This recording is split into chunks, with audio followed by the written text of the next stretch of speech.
নমস্কার বন্ধুরা, আমি প্রতিমা কুকিং প্রেজেন্ট ডিজিপিতে তোমাদের স্বাগত। তো আজকে আবার একটা রান্না নিয়ে এসেছি।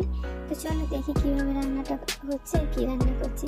এখানে আমি একটা কড়াই বসিয়ে দিয়েছিলাম, কড়াই গরম হয়ে গেছে, তেল সর্ষের তেল দিয়ে দিলাম, 5 ফোড়ন দিয়ে দিলাম। এখানে আমি ছোটো ছোটো আলু কিউব করে কেটেছিলাম, সেটা দিলাম, গাজর দিয়ে দিলাম, নুন হলুদ দিয়ে এটা ভেজে নেবো। একটু ঢাকা দিয়ে দিলাম, কেন কি তাহলে তাড়াতাড়ি ভাজা হয়ে যাবে। এরপর পটল কিউব করে কেটেছিলাম, সেটাও আমি দিয়ে দিলাম, তার মধ্যে নুন আর হলুদ দিয়ে দিলাম, ভেজে নিচ্ছি। এখানে আমি কড়াই বসিয়ে দিয়েছি, এখানে একটা ছোট টমেটো দিয়ে দিলাম, আদা পেস্ট দিয়ে দিলাম, এখানে আমি ধনে গুঁড়ো, জিরে গুঁড়ো, হলুদ দিয়ে ভালো করে কষিয়ে নেব।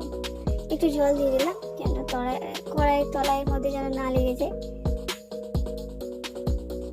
নুন দিয়ে দিলাম, নুনটা কিন্তু চেক করে নেবে স্বাদ অনুসারে, কেন কি আগে আমি যখন সবজিগুলো ভাজার সময় নুন দিয়েছিলাম, আর একটু চিনি দিয়ে দিলাম স্বাদ অনুসারে। এখানে কস্তুরি মেথি দিয়ে দিলাম। এরপর ভালো করে কষিয়ে নেবো সবজিটা। তো আমার ভিডিও যদি ভালো লেগে থাকে, রান্নার ভিডিও, তো অবশ্যই লাইক কমেন্ট শেয়ার করে দেবেন, সাবস্ক্রাইবশন করে দেবেন। এখানে আমি একটু জল দিয়ে দিলাম, জল দিয়ে ঢাকা দিয়ে দিলাম। 5-7 মিনিটের মতো আমি ঢাকা দিয়েছিলাম। সবজি থেকেও কিছুটা জল বেরিয়েছিল আর আমি একটু জল দিয়েছিলাম। তো আমার সবজি রান্না অলমোস্ট কমপ্লিটের মুখোমুখি। সবশেষে আমি গরম মশলা দিয়ে দিলাম।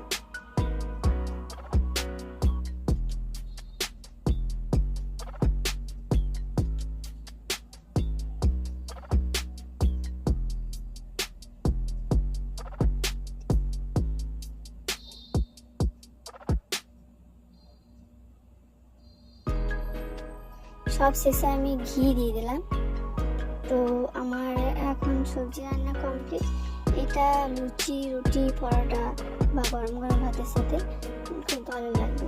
তো তোমরাও রান্না করে দেখো, এবং রান্না কেমন হয়েছে সেটা অবশ্যই জানাবে। এটা সম্পূর্ণ নিরামিষ রান্না। টাটা। তো আবারও একটা নতুন ভিডিও নিয়ে হাজির হবো।